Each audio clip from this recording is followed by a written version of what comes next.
On September 11, 2001, terrorists hijacked 4 Boeing aircraft owned by American Airlines and United Airlines in the United States. 3 of the 4 reached their intended targets, and the 4th was stopped by passengers.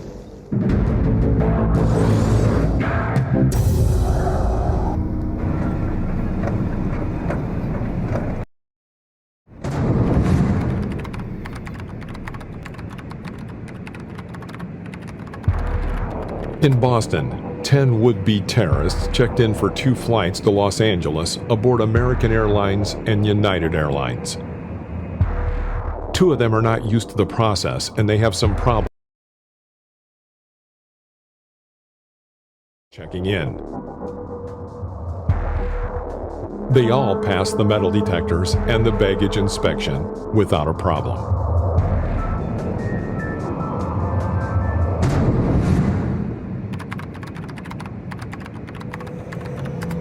5 terrorists in Washington, D.C. also want to fly to Los Angeles. One of them doesn't have an identity card with a photo, and he has difficulties understanding the language. The only consequence for him is that his baggage will not be put onto the plane until it is confirmed that he has taken his seat. As 2 of the terrorists pass the metal detector, the alarm activates. They pass through a second metal detector and manual verification, but are allowed to continue. An expert who later reviewed the security camera footage from the metal detectors concluded that the quality of the inspection was mediocre, especially since an unidentified object is visible in one of the terrorists' back pockets.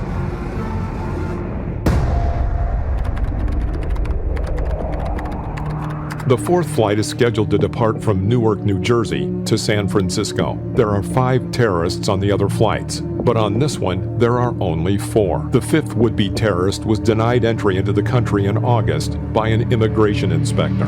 In Newark, one of the terrorists is flagged by a security system. His baggage is checked for an explosive substance and then loaded onto the plane. A total of 19 terrorists are now on board 4 planes. Their goal is to transform them into huge guided missiles loaded with thousands of liters of jet fuel. By Thursday morning, the 11th of September 2001, they had passed every security check designed to prevent hijacking. Within a half hour, terrorists plan to depart on the 4 flights. The first is at 7:45 a.m., the second at 8 a.m., the third also at 8 a.m., and the 4th at 8:10 a.m. 3 of the flights were delayed by 10 to 15 minutes, and 1 was delayed by more than 42 minutes. At 7:59 a.m., the first plane, American Airlines 11, departs from Boston to Los Angeles. 15 minutes later, it was hijacked by the terrorists.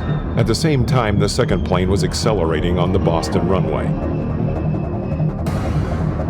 5 minutes later, the third flight departs from Washington, D.C. And 22 minutes later, the 4th plane departed from Newark.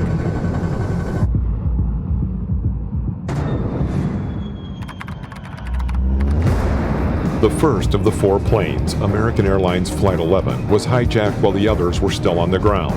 By regulation, the door to the pilot's cabin must be closed for the entire flight, but due to threats made to the flight attendants by the terrorists, they managed to gain access to the cockpit. Mohammed Atta, the only one of the terrorists who could fly the plane, was seated in the business class. Behind him is seated Daniel Lewin, a passenger who had served in the Israeli army for 4 years. He tries to stop Atta, but he gets stabbed by another terrorist from behind. Mohammed Atta takes the pilot's seat, and instead of communicating with the passengers, by mistake, he turns the radio channel to the controllers. We have some planes, just stay quiet and you'll be okay. We are returning to the airport. So at 8:25, authorities find out about the first hijacking. At this time, 3 planes are already in the air, and a 4th will take off within 17 minutes. The terrorists pepper spray in the first-class cabin to make sure that the passengers and flight attendants move to the back. Flight attendant Betty Ong calls the airline with a mobile phone and communicates that the plane has been captured. None of the pilots are answering, and the terrorists are threatening to set off a bomb. For 25 minutes, she calmly and professionally gives information about the events that are happening on board. The airliner quickly descends, and 46 minutes after takeoff, the plane crashes into one of the towers of the World Trade Center in New York. At the same time, when the first flight captured by terrorists, both pilots are killed. One of the flight attendants also calls the airline. Passengers in the back call relatives on the ground. It's getting bad, Dad. They seem to have knives and mace. They said they have a bomb. It's getting very bad on the plane. The plane is making jerky movements. I don't think the pilot is flying the plane. I think we're going down. I think they intend to go to Chicago or someplace and fly into a building. Don't worry, Dad. If it happens, it'll be very fast. My God, my God. The calls end suddenly, and the relatives on the ground turn on the television to see the second plane crash into the Trade Center's South Tower. At 8:51, terrorists captured the third plane. Passengers and flight attendants also moved to the back.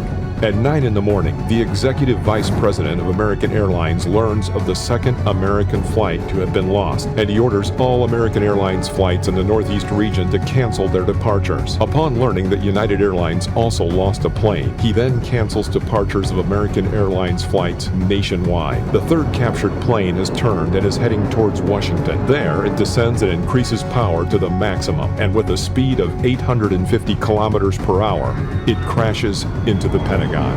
Let's go to the very beginning. At 8 in the morning, the first three planes should have departed from Newark at 8 in the morning, but it was delayed by 42 minutes because of the heavy morning traffic. At 8:25, when United 93 was still on the ground, the Boston Control Center had already learned about the capture of the first flight. However, no one was suspecting multiple hijackings at once. Therefore, no one thought to warn the other flights. And so at 8:42 a.m., the fourth and last airliner takes off from Newark. A half an hour later after takeoff, a national ban for all departures of American Airlines flights occurs.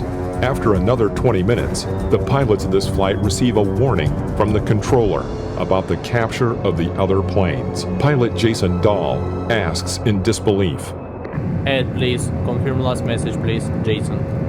And 2 minutes later, they are attacked by terrorists. The plane falls 200 meters. Sounds of fighting are heard in the background of the cabin. The crew announces the distress signal, Mayday.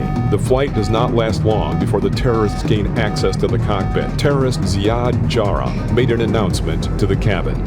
Ladies and gentlemen, here's the captain. Please sit down. Keep remaining sitting. We have a bomb on board, so sit. Jarrah then turns the plane to the east. In each case, the terrorists announce that they have bombs, but in reality, they do not. They also don't have any guns. They just have knives. Passengers and flight attendants call those on the ground and find out that the World Trade Center towers have been struck. The terrorists realize that the passengers are calling, but they don't care. The passengers take a vote whether or not to attack the terrorists and recapture the plane. 25 minutes after the hijacking, the assault begins. Some people interrupt phone calls with their relatives in order to take part in the assault. Everyone's running up to first class. I've got to go. Bye. Everyone quickly into the airplane cabin. If we don't do this, we will die. The passengers attempt to break the pilot's door. In response, Jarrah begins to swing the plane violently left and right, but the assault continues. Then he raises and lowers the nose of the plane in order to disrupt the attack again. Allah is the greatest. Allah is the greatest. Is it it? I mean, shall we put it down? Yes, put it down. Fearing that the passengers are going to get into the cabin, Jarrah strongly swings the plane to the right. The plane turns upside down. Allah is the greatest. Allah is the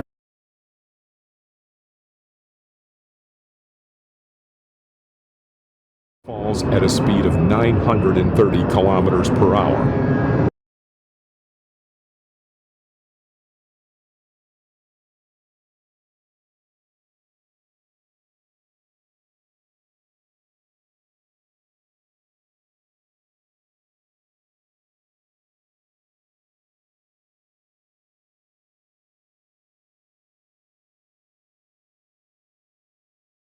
Running up to first class.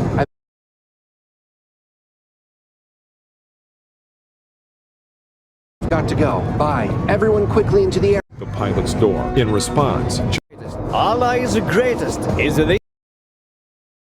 Down? Yes, pull it down. fearing that the passengers are going to get into the cabin, Jara strongly swings the plane to the right. The plane turns upside down. Allah is the greatest! Allah is the greatest! While the passengers continue to attack, the airliner falls at a speed of 930 kilometers per hour.